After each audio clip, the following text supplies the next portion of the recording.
that a lot of very good things are happening with regard to the Strait. Ceasefire holding. I would say it's holding well. I don't know. I don't care if they come back or not. If they don't come back, I'm fine. And remember, their promise was that they were going to open the Hormuz Strait. They didn't do it. They lied.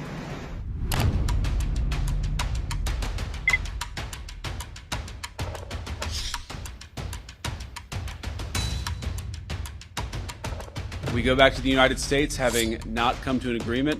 They have chosen not to accept our terms.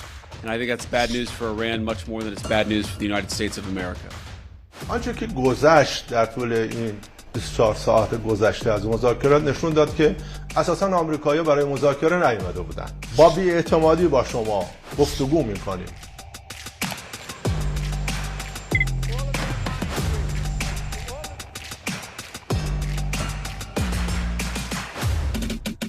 You know, at 10 o'clock tomorrow, we have a blockade going into effect. That'll be 10 o'clock tomorrow. Other nations are working so that Iran will not be able to sell oil, and that will be very effective. And again, we don't need it. There are many boats heading toward our country to fill up with oil and then go and take it. So they're not going to go through the Hormuz Strait. In the meantime, they're using us. We have more oil. We have more oil than Russia and Saudi Arabia put together.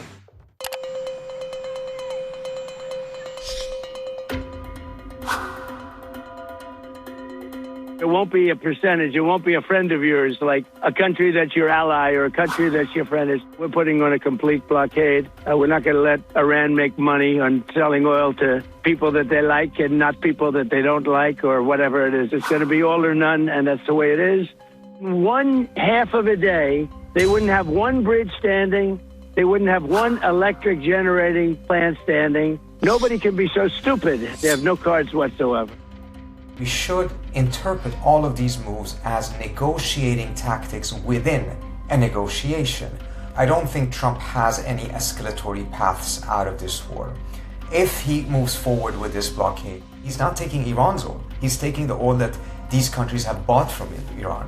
Then it is very likely that the Houthis will close off this strait, the Red Sea as well. That's another 12% oil flow globally that will be lost, together with a 20%. I don't understand how blockading the strait is going to somehow push the Iranians into opening it. This is so devastated. Asian countries right now, they're shutting down their economies one day a week. And what is crazy, Dana, with the war of choice, we've now ran out of our interceptors. We've been spending $2.4 million a crack to shoot down a $50,000 Iranian drone. He's either not getting briefed or he's not reading the intelligence.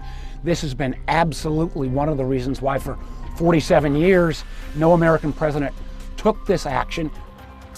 You were criticized for this tweet because you said a whole civilization will die tonight. Fine with it. That statement brought them to the table. That statement got them to the bargaining table, and they haven't left. I predict they come back and they give us everything we want.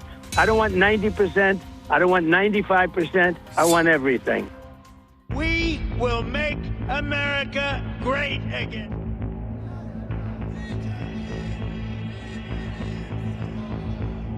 Here is the irony of this. When the president decided to release the sanctions on the Iranian oil that was already at sea, we literally gave the Iranian regime $14 billion.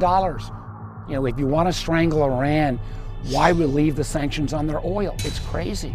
We did this with Israel alone and no other allies.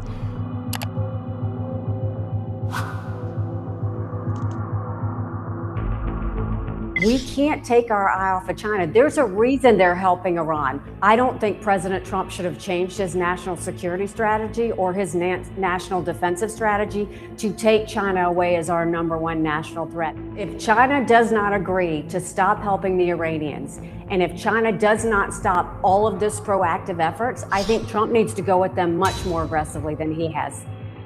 I hear news reports about China giving the shoulder missiles, what's called a shoulder missile. If we catch them doing that, they get a 50% tariff, which is that's a staggering amount.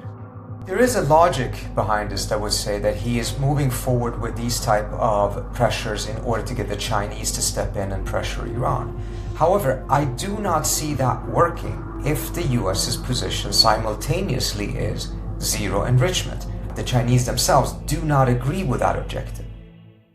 Basta con l'idolatria di se stessi e del denaro. Basta con l'esibizione della forza. Basta con la guerra. Vi sono inderogabili responsabilità dei governanti delle nazioni. Fermatevi. I don't think he's doing a very good job. He likes crime, I guess. He hit us. Think of it. We don't like a pope that's going to say that it's okay to have a nuclear weapon. We don't want a pope that says crime is okay in our cities. I don't like it. I'm not a big fan of Pope Leo. I'm not a fan of Pope Leo. Yeah, they're coming up and they're helping. Yeah, we have